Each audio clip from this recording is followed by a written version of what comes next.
આજકાલ સોશિयल मीडिया में आ वीडियो खूब ज वायरल थई रह्यो छे। मुआवजा मिला था कितना? 3,60,00,000। कितना बचा है?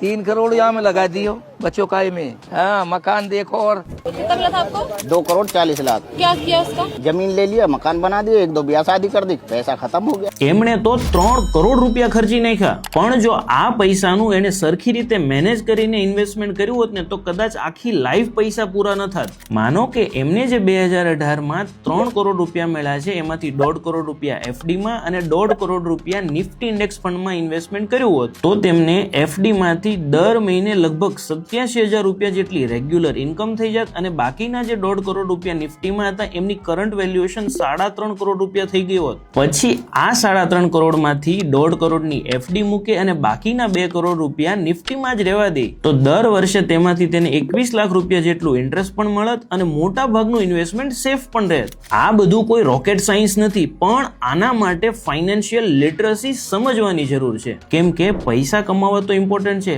પણ એના કરતા વધારે ઇમ્પોર્ટન્ટ છે કે એ પૈસાને સાચી રીતે મેનેજ કરીને ઇન્વેસ્ટમેન્ટ કરતા આવડવું। આ વિડિયો અત્યારે જ સેવ કરીને ફ્રેન્ડ્સ અને ફેમિલીને જરૂરથી શેર કરજો, જેથી કરીને તે કોઈ આવી ભૂલ ના કરે અને આવા જ રિયલ ફેક્ટ માટે મારા પેજને ફોલો કરવાનું ભૂલતા નહીં।